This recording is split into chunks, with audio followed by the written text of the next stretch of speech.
Hello and welcome to AM Guide Assam.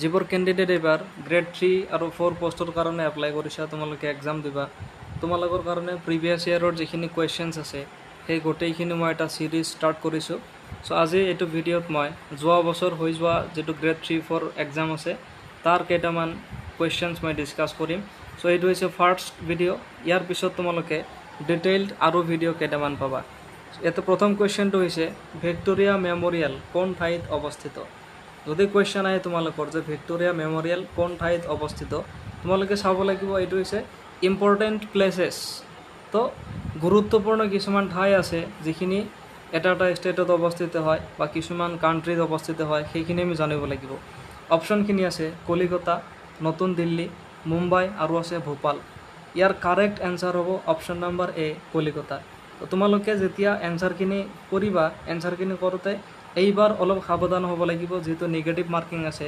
গতিকে important প্লেसेसখিনি আমি ভালদৰে চাব লাগিব ইয়াৰ ওপৰত মই সেপাৰেট আৰু এক্সট্ৰাকে কেইটামান কোৱেশ্চনছ তোমালোকক দিম সেইখিনি পিছত পাবা সো কোৱেশ্চন নম্বৰ 1 ৰ কাৰেক্ট আনসাৰ হ'ব কলিকতা ভিক্টোৰিয়া মেমৰিয়েল ক'ত অৱস্থিত কলিকতাত অৱস্থিত হয় 2 নম্বৰ কোৱেশ্চন চাও ইয়াতে আছে হিমা দাসে কোনবিধ খেলত অংশগ্ৰহণ কৰে ট্ৰিপল জাম্প লং ডিস্টেন্স ৰান স্প্ৰিণ্টছ শৰ্ট ডিস্টেন্স আৰু আছে হাৰ্ডলছ ইয়াৰ কাৰেক্ট আনসাৰ হ'ব আমি সকলোৱে জানো হিমা দাস কোনবিধ খেলত অংশগ্ৰহণ কৰে আনসাৰ হ'ব অপচন নম্বৰ সি স্প্ৰিণ্টছ শৰ্ট ডিস্টেন্স তো শৰ্ট ডিস্টেন্স যেটো ৰান আছে 100 মিটাৰ কোৱা বা 200 মিটাৰ আৰু 400 মিটাৰ এই গোটেইখিনি কোৱা হয় স্প্ৰিণ্টছ বুলি এটো এটা শৰ্ট ডিস্টেন্সৰ ৰান হয় গতিকে হিমা দাসৰ কথা যদি আহে ইয়াৰ কাৰেক্ট আনসাৰ কি হ'ব স্প্ৰিণ্টছ শৰ্ট ডিস্টেন্স আৰু এটা কোৱেশ্চন আহিব পাৰে ৰিলেটিং টু হিমা দাস যে who is also known as Dhing Express তো ধিং এক্সপ্ৰেছ বুলি ক'ব গ'লে হিমা দাসকে কোৱা যায় বা কোৱেশ্চন আহিব পাৰে what is the nick name of Hima Das তো হিমা দাসৰ নিক নেম যদি আহে তেতিয়াও আনসাৰ কি হ'ব তোমালোকে লিখিবা ধিং এক্সপ্ৰেছ বুলি সো এইটো বহুত এটা ইম্পৰ্টেন্ট কোৱেশ্চন হৈ যায় তাৰ পিছৰ প্ৰশ্নটো ইয়াতে দিয়া আছে ডিসেম্বৰ 2021 বৰ্ষত অসম বৈভৱ বঁটা কোন গৰাকী ব্যক্তিক প্ৰদান কৰা হৈছিল তো এইটো ইংলিছত যদি চাব যাও কোৱেশ্চনটো দিয়া গৈছে যে who was awarded the Assam Baibhav award in December 2021 অপচনখিনি আছে জিতেন্দ্ৰনাথ গোস্বামী ৰতন টাটা তাৰ পিছত আছে ৰতন থিয়াম আৰু আছে অমল প্ৰভা দাস তো ইম্পৰ্টেন্ট যিখিনি এৱাৰ্ডছ আছে এইটো এটা বহুত ইম্পৰ্টেন্ট পাৰ্ট হৈ যায় তোমালোকৰ কাৰণে তো মই কোৱেশ্চনখিনি ডিসকাস কৰিম তাৰ লগতে কি কি টপিক ইম্পৰ্টেন্ট হয় সেইখিনি মই তোমালোকক কৈ যাম তো ইম্পৰ্টেন্ট এৱাৰ্ডছ আমি চাব লাগিব লেটেষ্ট যিখিনি এৱাৰ্ড আছে 2022 চনত তোমালোকৰ এক্সাম হৈছিল এটো সেপ্টেম্বৰ মানত হৈছিল আগষ্ট আৰু সেপ্টেম্বৰত তো ইয়াৰ কোৱেশ্চনটো আছে ডিসেম্বৰ 2021 দ্যাট ইজ লাষ্ট 1 ইয়াৰৰ যেটো আমাৰ কাৰেন্ট এফেয়াৰ্স সেইখিনি আমি চাব লাগিব গতিকে কাৰেন্ট এফেয়াৰ্স লেটেষ্ট যিখিনি এৱাৰ্ড আছে সেইখিনি আমাৰ এক্সামৰ কাৰণে এটা ইম্পৰ্টেন্ট ৰোল প্লে কৰিব তো এইটো যদি চাও আমি যে অসম বৈভৱ যেটো এৱাৰ্ড আছে সেই এৱাৰ্ডটো ডিসেম্বৰ 2021 ত ৰতন টাটাক দিয়া গৈছিল গতিকে অপচন নম্বৰ বি হ'ব ইয়াতে কাৰেক্ট আনসাৰ তাৰ পিছত নেক্সট কোৱেশ্চনটো চোৱা এটো কৈছে Narendra Modi stadium is situated in Narendra Modi stadium ক'ত অৱস্থিত হয় বৰোদা সুৰাট তাৰ পিছত আছে মেহসানা আৰু আছে আহমেদাবাদ এটো এটা ডাঙৰ কোৱেশ্চন হয় বহুত ইম্পৰ্টেন্ট হয় কাৰণ আমাৰ 2023 চনৰ যেটো ওডিআই ওয়াৰ্ল্ড কাপ হল ওয়াৰ্ল্ড কাপ 2023 ইয়াৰ ফাইনালটো কিন্তু নৰেন্দ্ৰ মোদী ষ্টেডিয়ামতে হৈছিল গতিকে এটো এটা বহুত ইম্পৰ্টেন্ট কোৱেশ্চন হয় 2022 চনত যেহেতু বনাইছিল নতুনকে কাৰেন্ট এফেয়াৰ্সৰ কোৱেশ্চন আছিল এটো কিন্তু বৰ্তমানো যদি চাব যাও এইখন কাৰেন্ট এফেয়াৰ্সে হ'ব পাৰে কাৰণ 2023 চনত ওডিআই ওয়াৰ্ল্ড কাপটো খেলা গৈছিল নৰেন্দ্ৰ মোদী ষ্টেডিয়াম তো এটো অৱস্থিত হৈছে তোমাৰ গুজৰাটত তো গুজৰাটৰ আহমেদাবাদ চহৰত এখন অৱস্থিত গতিকে অপচন নম্বৰ ডি আহমেদাবাদ হ'ব ইয়াৰ কাৰেক্ট আনসাৰ তাৰ পিছৰ প্ৰশ্নটো আছে what does LED stand for in MP LED scheme এটা স্কিম আছে এমপি এলইডি স্কিম তো এমপি এলইডি স্কিমৰ যেটো এল এ ডি আছে সেই তিনিটা লেটাৰে কি বুজায় অপচনখিনি আছে local asset development local area development আৰু আছে লিডিং এছেট ডেভেলপমেন্ট আৰু আছে লোকেল এৰিয়া ডিস্ট্ৰিবিউশন তো যদি চাও আমি এমপি এলইডি এম পিসকলৰ কাৰণে এটা স্কিম থাকে হাতত, তাৰ নাম হৈছে MPLAD স্কিম। আৰু সেই MPLAD স্কিমৰ LAD মানে হৈছে লোকেল এৰিয়া ডেভেলপমেণ্ট। গতিকে অপশ্যন নম্বৰ বি হ'ব ইয়াতে কাৰেক্ট এনচাৰ। তাৰ পিছৰ প্ৰশ্নটো চোৱা, ইয়াতে দিয়া আছে অন হুজ বাৰ্থডে ইজ অভিৰুচি sports day celebrated in Assam. আমাৰ অসমত অভিৰুচি স্পৰ্টছ ডে বা অভিৰুচি খেল দিৱস কাৰ জন্মদিন উপলক্ষে আমি পালন কৰোঁ? কেইবাটাও খেলুৱৈৰ নাম দিয়া আছে। ভোগেশ্বৰ বৰুৱা আছে, মনালিছা বৰুৱা আছে, হিমা দাস আৰু আছে ৰাধা গোবিন্দ বৰুৱা। তো ইয়াৰ এনচাৰটো যদি চাওঁ আমি, কাৰেক্ট এনচাৰ হ'ব ভোগেশ্বৰ বৰুৱা। তো কিছুমান ইম্পৰ্টেণ্ট খিলাৰী আছে, আমাৰ খেলুৱৈ আছে, যাৰ জন্মদিন উপলক্ষে কিছুমান মানে দিৱস আছে যিখিনি স্পেচিয়েল হয়। যে ভোগেশ্বৰ বৰুৱাৰ জন্মদিন উপলক্ষে আমি কি পালন কৰোঁ? অভিৰুচি স্পৰ্টছ ডে। এনেকৈ আমি চাব লাগিব কোনজন খেলুৱৈৰ জন্মদিনত আমি কি দিন হিচাপে পালন কৰোঁ। সেইখিনি বহুত এটা ইম্পৰ্টেণ্ট মানে পাৰ্ট হৈ যায় আমাৰ চিলেবাছৰ। তাৰ পিছৰ কুৱেশ্যনটো চোৱা, ইয়াতে দিয়া আছে which one of the following places connect Assam with Arunachal Pradesh.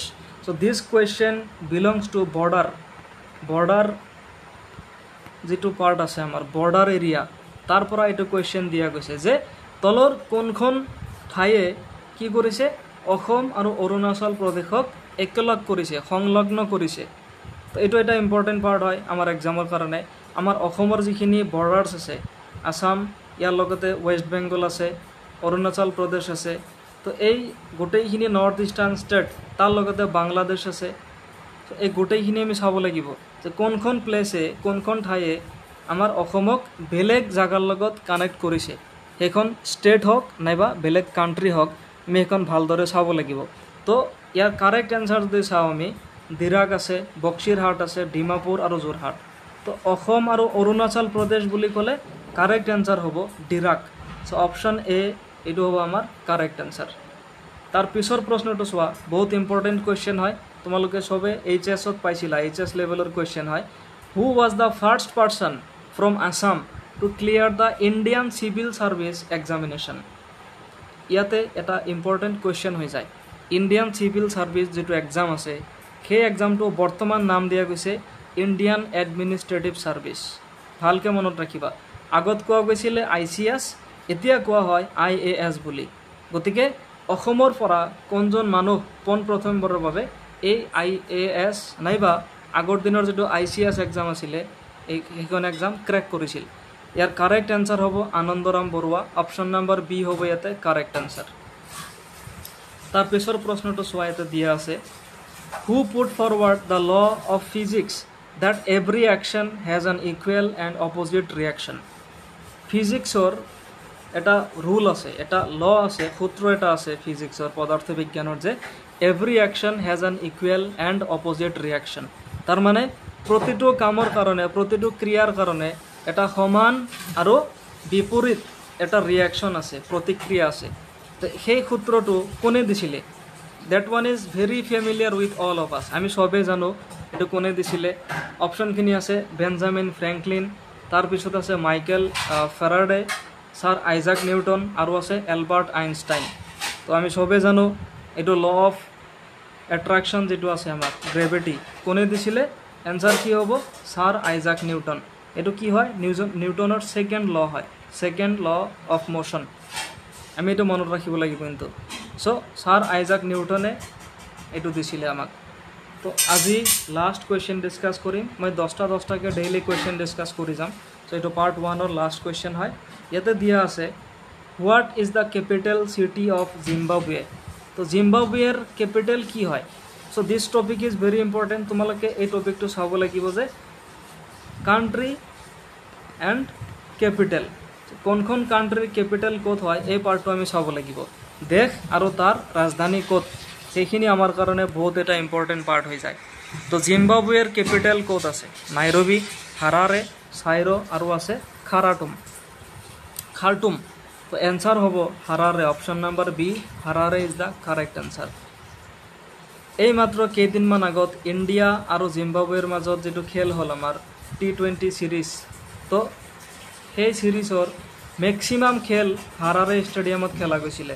তো তো জিম্বাবুৱেৰ কেপিটেল কি হয় কেপিটেল সিটি এইটো হ'ব হাৰাৰে অপশ্যন নম্বৰ বি হ'ব ইয়াতে কাৰেক্ট আনসাৰ তো গ্ৰেড 3 আৰু 4 পোষ্টৰ কাৰণে যিবোৰ কেণ্ডিডেট তোমালোক প্ৰিপাৰেশ্যন চলাই আছা তোমালোকৰ সুবিধাৰ্থে মই ডেইলি আজিৰ পৰা ভিডিঅ' আপলোড কৰি যাম প্ৰিভিয়াছ ইয়াৰৰ কুৱেশ্যন প্লাছ বৰ্তমান তোমালোকৰ কাৰণে যিখিনি ইম্পৰ্টেণ্ট টপিকছ হয় তাৰ ওপৰত কি কি কুৱেশ্যন আহিব পাৰে গোটেইখিনি মই আলোচনা কৰিম কুৱেশ্যনখিনি চাগে ইংলিছত থাকিব কিছুমান অসমীয়াত মিক্স কৰি থাকিব চিন্তা কৰিব নালাগে যাৰ যাৰ ইংলিছত প্ৰব্লেম আছে মই গোটেইখিনি কুৱেশ্যন অসমীয়াত এক্সপ্লেইন কৰি দিম তোমালোকে ভালকৈ বুজিব পাৰিবা তো তোমালোকে এইখিনি ভিডিঅ' ভালদৰে চাবা আৰু কিবা যদি কাৰোবাৰ মনত ডাউট আছে মোক কমেণ্ট কৰি জনাবা মই ৰিপ্লাই দিম চ' আজি এইটো ভিডিঅ' মই ইমানতে সামৰিছোঁ thank you so much for watching the video have a great day